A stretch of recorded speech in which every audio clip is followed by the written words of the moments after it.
George Miller, o apóstolo da fé, 1805-1898. Pela fé Abel, pela fé Noé, pela fé Abraão. Assim é que o Espírito Santo conta as incríveis proezas que Deus fez por intermédio dos homens que ousavam confiar unicamente nele. Foi no século XIX que Deus acrescentou o seguinte a essa lista. Pela fé, George Miller levantou orfanatos, alimentou milhares de órfãos, pregou a milhões de ouvintes em redor do globo e ganhou multidões de almas para Cristo. George Miller nasceu em 1805 de pais que não conheciam a Deus. Com a idade de 10 anos, foi enviado a uma universidade a fim de preparar-se para pregar o Evangelho. Não, porém, com o alvo de servir a Deus, mas para ter uma vida cômoda. Gastou esses primeiros anos de estudo nos mais desenfreados vícios, chegando, certa vez, a ser preso por 24 dias. George, uma vez solto, esforçava-se nos estudos, levantando-se às 4 horas da manhã, e estudando o dia inteiro até às 10 da noite. Tudo isso, porém, ele fazia para alcançar uma vida descansada de pregador. Aos 20 anos de idade, contudo, houve uma completa transformação na vida desse moço. Assistiu a um culto onde os crentes, de joelhos, pediam que Deus fizesse cair sua bênção sobre a reunião. Nunca se esqueceu desse culto, pois viu, pela primeira vez, crentes orando ajoelhados. Ficou tão profundamente comovido com o ambiente espiritual que passou a buscar também a presença de Deus, costume esse que não abandonou durante o resto da vida. Foi nesses dias, depois de sentir-se chamado para ser missionário, que se hospedou durante 2 meses no famoso orfanato de A.H. Frank. Apesar de esse fervoroso servo de Deus, o Sr. Frank, ter morrido quase 100 anos antes, em 1727, o seu orfanato continuava a funcionar com as mesmas regras de confiar inteiramente em Deus para todo o sustento. Mais ou menos ao mesmo tempo em que George Miller hospedou-se no orfanato um certo dentista, o Sr. Graves. Ele havia abandonado suas atividades, que lhe rendiam um salário de $7.500 por ano, a fim de ser missionário na Pérsia, confiando só nas promessas de Deus para suprir todo o seu sustento. Foi assim que George Miller, o novo pregador, recebeu nessa visita a inspiração que o levou mais tarde a fundar seu orfanato sobre os mesmos princípios. Logo depois de abandonar sua vida de vícios para andar com Deus, chegou a reconhecer o erro, mais ou menos universal, de ler muito acerca da Bíblia e quase nada da Bíblia. Esse livro tornou-se a fonte de toda a sua inspiração e o segredo do seu maravilhoso crescimento espiritual. Ele mesmo escreveu: "O Senhor me ajudou a abandonar os comentários e a usar a simples leitura da Palavra de Deus como meditação. O resultado foi que, quando a primeira noite fechei a porta do meu quarto para orar e meditar sobre as Escrituras, aprendi mais em poucas horas do que antes durante alguns meses. A maior diferença, porém, foi que recebi, assim, força verdadeira para a minha alma." Antes de falecer, disse que lera a Bíblia inteira cerca de 200 vezes. 100 vezes o fez estando de joelhos. Quando estava ainda no seminário, após os cultos domésticos realizados à noite com os outros alunos, frequentemente continuava orando até a meia-noite. De manhã, ao acordar, chamava-os de novo para a oração às 6 horas. Certo pregador, pouco tempo antes da morte de George Miller, perguntou-lhe se orava muito. A resposta foi esta: "Algumas horas todos os dias, e ainda vivo no espírito de oração. Oro enquanto ando, enquanto deitado e quando me levanto. Estou constantemente recebendo respostas. Uma vez persuadido de que certa coisa é justa, continuo a orar até receber. Nunca deixo de orar. Milhares de almas têm sido salvas em resposta às minhas orações. Espero encontrar dezenas de milhares delas no céu. O grande ponto é nunca cansar de orar antes de receber a resposta. Tenho orado 52 anos, diariamente, por 2 homens, filhos de um amigo da minha mocidade. Não são ainda convertidos, porém, espero que o venham a ser. Como pode ser de outra forma? Há promessas inabaláveis de Deus e sobre elas eu descanso. Não muito antes de seu casamento, não se sentia bem com o costume de receber salário fixo, preferindo confiar em Deus em vez de confiar nas promessas dos irmãos. Deu sobre isso as 3 seguintes razões. Primeira, um salário significa uma importância designada, geralmente adquirida do aluguel dos bancos. Mas a vontade de Deus não é alugar bancos. Tiago, capítulo 2, versículos 1 ao 6. Segunda, o preço fixo de um assento na igreja, às vezes, é pesado demais para alguns filhos de Deus, e não quero colocar o menor obstáculo no caminho do progresso espiritual da igreja. Terceira, toda a ideia de alugar os assentos e ter salário torna-se tropeço para o pregador, levando-o a trabalhar mais pelo dinheiro do que por razões espirituais. George Miller achava quase impossível ajuntar e guardar dinheiro para qualquer imprevisto e não ir direto a Deus. Dizia que assim o crente confia no dinheiro em caixa, em vez de confiar em Deus. 1 mês depois de seu casamento, colocou uma caixa no salão de cultos e anunciou que podiam deitar lá as ofertas para o seu sustento, e que, daí em diante, não pediria mais nada, nem a seus amados irmãos, porque, como ele disse, sem me aperceber, tenho sido levado a confiar em braços de carne, mas o melhor é ir diretamente ao Senhor. O primeiro ano findou com grande triunfo, e George Miller disse aos irmãos que, apesar da pouca fé ao começar, o Senhor tinha ricamente suprido todas as suas necessidades materiais.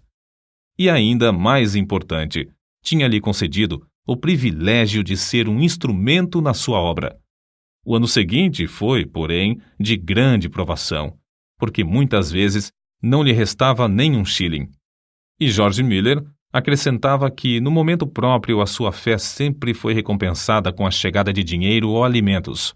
Certo dia, quando só restavam 8 shillings, Miller pediu ao Senhor que lhe desse dinheiro. Esperou muitas horas sem qualquer resposta. Então, chegou uma senhora e perguntou: "O irmão precisa de dinheiro?" Isso foi para ele uma grande prova de fé. Entretanto, o pastor respondeu: "Minha irmã, eu disse aos irmãos, quando abandonei meu salário, que só informaria ao Senhor a respeito das minhas necessidades. Mas", respondeu a senhora, "ele me disse que eu lhe desse isto." E colocou 42 shillings na mão do pregador. Outra vez, Miller e sua família passaram 3 dias sem ter dinheiro em casa e foram fortemente assaltados pelo diabo com a ideia de que haviam errado em aceitar a doutrina de fé nesse sentido.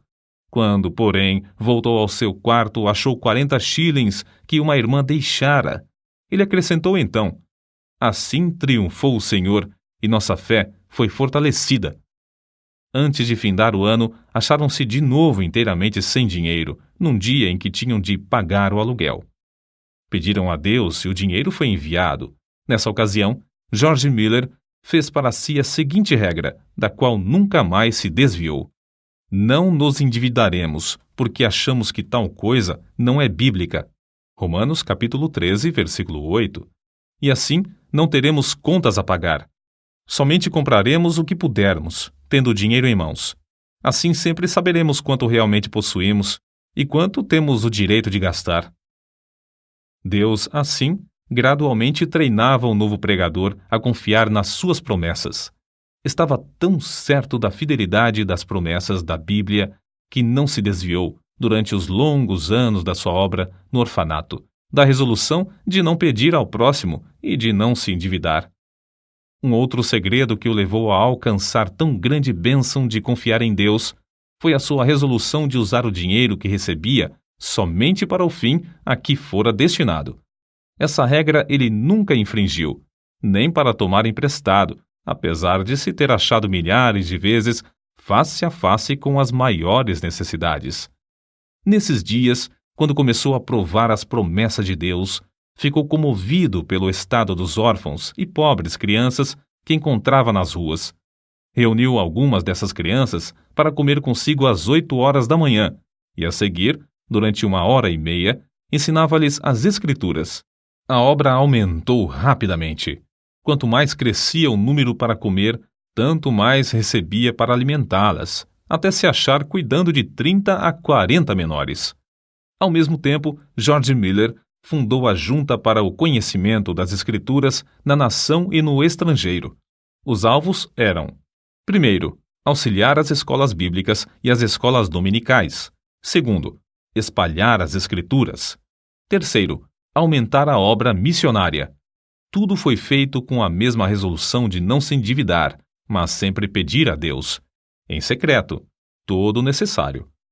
Certa noite, quando lia a Bíblia, ficou profundamente impressionado com as palavras: abre bem a tua boca e ta encherei.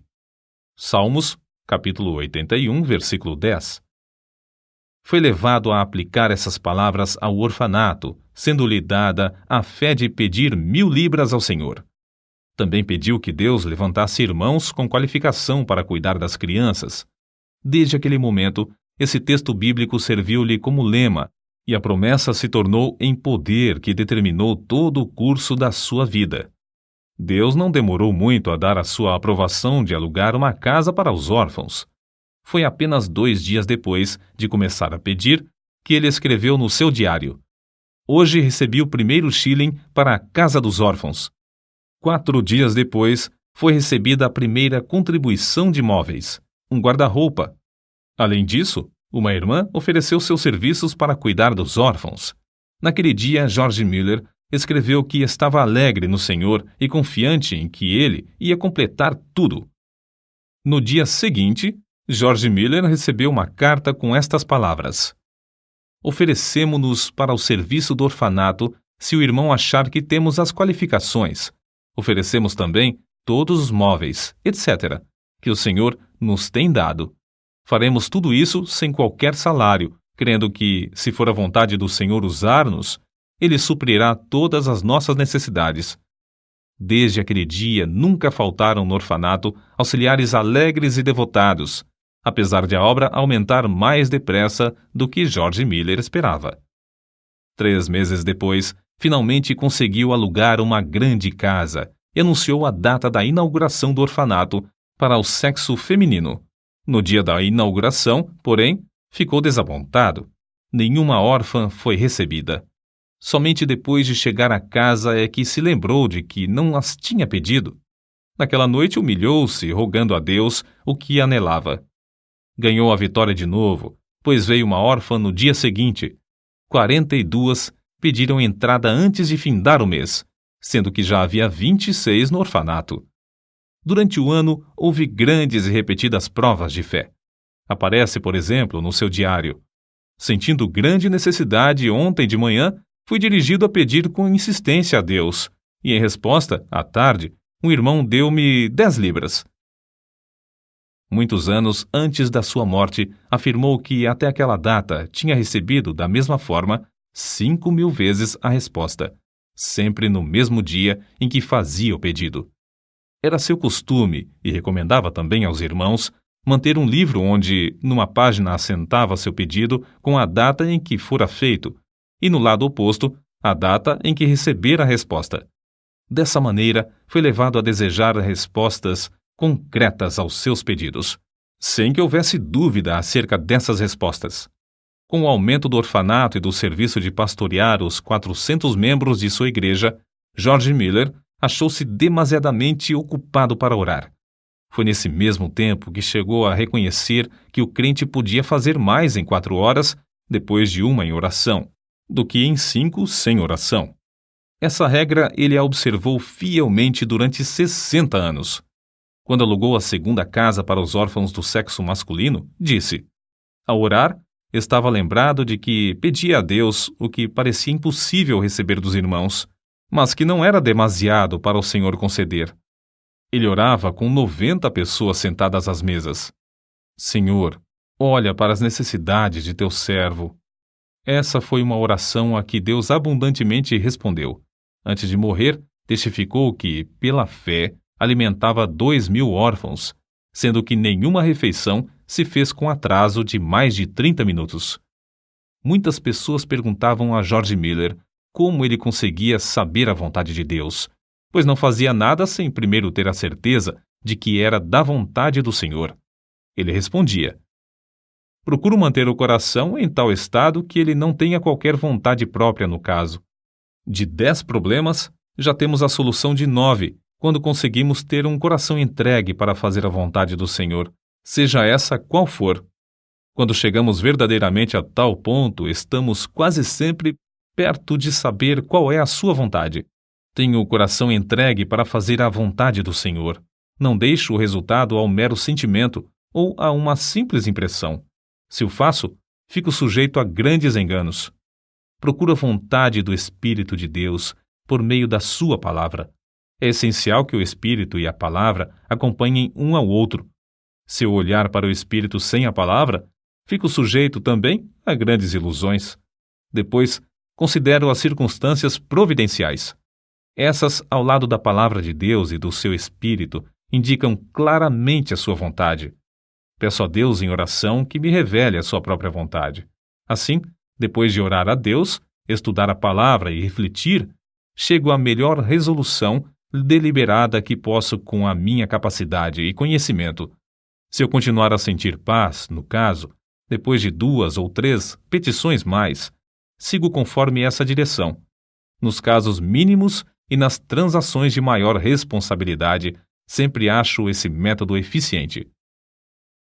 George Miller, 3 anos antes da sua morte, escreveu: Não me lembro em toda a minha vida de crente, num período de 69 anos, de que eu jamais buscasse, sinceramente e com paciência, saber a vontade de Deus pelo ensinamento do Espírito Santo por intermédio da palavra de Deus, e que não fosse guiado certo.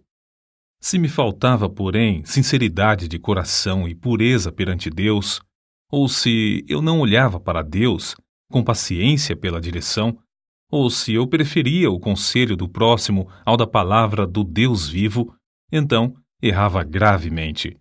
Grifo do autor. Sua confiança no pai dos órfãos era tal que nenhuma só vez recusou-se a aceitar crianças no orfanato. Quando lhe perguntavam por que assumira o encargo do orfanato, respondia que não fora apenas para alimentar os órfãos material e espiritualmente, mas o primeiro objetivo básico do orfanato era, afirmava, e ainda é, que Deus seja magnificado pelo fato de que os órfãos, sob os meus cuidados, foram e estão sendo supridos de todo o necessário, somente por oração e fé, sem que eu, nem meus companheiros de trabalho, precisemos pedir ao próximo. Por isso mesmo se pode ver que Deus continua fiel e ainda responde às nossas orações. Em resposta a muitos que queriam saber como o crente pode adquirir tão grande fé, deu as seguintes regras. Primeira, lendo a Bíblia e meditando sobre o texto lido, chega-se a conhecer a Deus por meio de oração. Segunda, procurar manter um coração íntegro e uma boa consciência. Terceira, se desejamos que a nossa fé cresça, não devemos evitar aquilo que a prove e por meio do qual ela seja fortalecida. Ainda mais um ponto.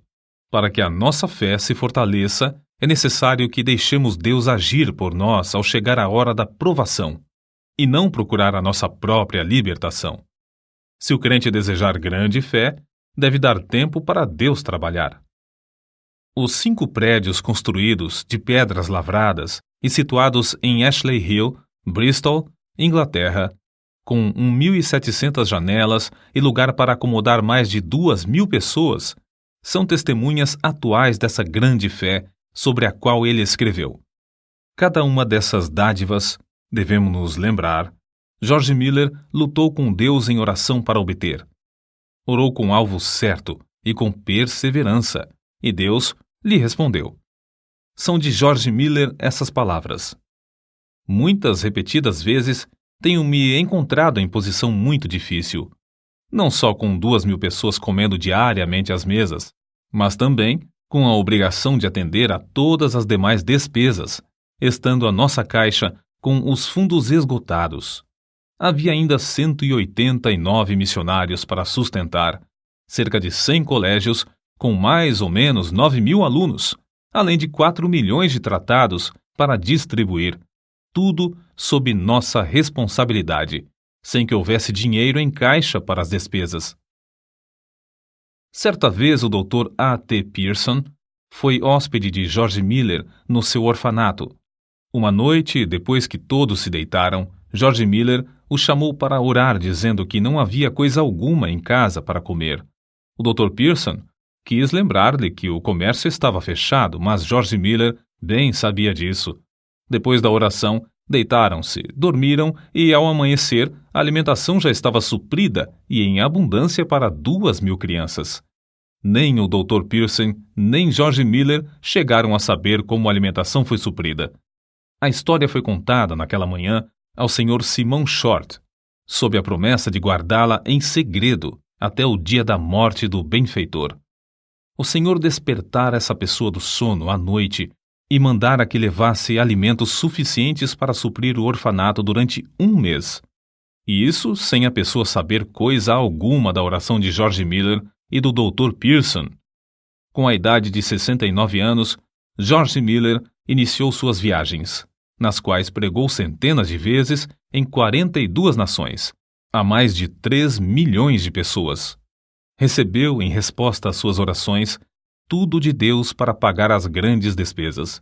Mais tarde, ele escreveu: "Digo com razão, creio que eu não fui dirigido a nenhum lugar onde não houvesse prova evidente de que o Senhor me mandara para lá." Ele não fez essas viagens com o plano de solicitar dinheiro para a junta, não recebeu o suficiente nem para as despesas de 12 horas da junta. Segundo as suas palavras, o alvo era que eu pudesse, por minha experiência e conhecimento das coisas divinas, comunicar uma bênção aos crentes, e que eu pudesse pregar o Evangelho aos que não conheciam ao Senhor. Assim escreveu ele sobre um problema espiritual particular. "Sinto constantemente a minha necessidade. Nada posso fazer sozinho sem cair nas garras de Satanás. O orgulho, a incredulidade ou outros pecados me levariam à ruína. Sozinho não permaneço firme um momento. Que nenhum ouvinte pense que, devido à minha dedicação, eu não me possa inchar ou me orgulhar, ou que eu não possa descrer de Deus." O estimado evangelista Carlos Ingles contou a respeito de George Miller. "Quando vim pela primeira vez à América, faz 31 anos, o comandante do navio era devoto tal que jamais conheci. Quando nos aproximamos da Terra Nova, ele me disse: 'Senhor Ingles, a última vez que passei aqui, há 5 semanas, aconteceu uma coisa tão extraordinária que foi a causa de uma transformação de toda a minha vida de crente. Até aquele tempo, eu era um crente comum. Havia a bordo um homem de Deus, o Sr. George Miller, de Bristol. Eu tinha passado 22 horas sem me afastar da ponte de comando, nem por um momento, quando fui assustado por alguém que me tocou no ombro. Era o Sr. George Miller. Houve então entre nós o seguinte diálogo: 'Comandante', disse o Sr. Miller, 'vim dizer-lhe que tenho de estar em Quebec no sábado à tarde.' Era quarta-feira. 'Impossível', respondi. 'Pois bem, se seu navio não pode levar-me, Deus achará outro meio de transporte. Durante 57 anos, nunca deixei de estar no lugar à hora em que me achava comprometido. Teria muito prazer em ajudá-lo, mas o que posso fazer? Não há meios. Vamos aqui dentro para orar,' sugeriu Miller. Olhei para aquele homem e disse a mim mesmo: de qual casa de doidos escapou este? Nunca eu ouvira alguém falar desse modo. Senhor Miller, veja como é espessa essa neblina. Não, respondeu ele. Os meus olhos não estão na neblina, mas no Deus vivo que governa todas as circunstâncias da minha vida. O Sr. Miller caiu de joelhos e orou da forma mais simples possível. Eu pensei, é uma oração como a de uma criança de 8 ou 9 anos. Foi mais ou menos assim que ele orou. Ó Senhor, se for da tua vontade, retira esta neblina dentro de 5 minutos. Sabes como me comprometi a estar em Quebec no sábado. Creio ser isto a tua vontade. Quando findou, eu queria orar também, mas o Sr. Miller pôs a sua mão no meu ombro e pediu que não o fizesse, dizendo: Comandante, primeiro, o senhor não crê que Deus faça isso, e, em segundo lugar, eu creio que ele já o fez. Não há, pois, qualquer necessidade de o senhor orar nesse sentido. Conheço, comandante, o meu senhor há 57 anos, e não há dia em que eu não tenha audiência com ele. Levante-se, por favor. Abra a porta e verá que a neblina já desapareceu. Levantei-me, olhei, e a neblina havia desaparecido. No sábado à tarde, George Miller estava em Quebec. Para ajudá-lo a levar a carga dos orfanatos e a apropriar-se das promessas de Deus em oração, lado a lado com ele, George Miller tinha consigo, havia quase 40 anos, uma esposa sempre fiel. Quando ela faleceu, milhares de pessoas assistiram ao seu enterro, das quais cerca de 1.200 eram órfãs. Ele mesmo, fortalecido pelo Senhor, conforme confessou, dirigiu os cultos fúnebres no templo e no cemitério. Com a idade de 90 anos, pregou o sermão fúnebre da segunda esposa, como fizera na morte da primeira. Uma pessoa que assistiu a esse enterro assim se expressou. Tive o privilégio, sexta-feira, de assistir ao enterro da senhora Miller e presenciar um culto simples, que foi, talvez pelas suas peculiaridades, o único na história do mundo. Um venerável patriarca preside o culto do início ao fim. Com a idade de 90 anos, permanece ainda cheio daquela grande fé que o tem habilitado a alcançar tanto e que o tem sustentado em emergência, problemas e trabalhos de uma longa vida. No ano de 1898, com a idade de 93 anos, na última noite antes de partir para estar com Cristo, sem mostrar sinal de enfraquecimento das forças físicas, deitou-se como de costume. Na manhã do dia seguinte, foi chamado, na expressão usada por um amigo pessoal. O querido ancião Miller desapareceu de nosso meio para o lar, quando o mestre abriu a porta e o chamou ternamente, dizendo: "Vem." Os jornais publicaram, meio século depois da sua morte, a seguinte notícia: o orfanato de George Miller, em Bristol, permanece como uma das maravilhas do mundo. Desde a sua fundação, em 1836, a cifra que Deus tem concedido, unicamente em resposta às orações, sobe a mais de 20 milhões de dólares, e o número de órfãos ascende a 19.935. Apesar de os vidros de cerca de 400 janelas terem sido partidos recentemente por bombas, durante a Segunda Guerra Mundial, nenhuma criança e nenhum auxiliar foi ferido.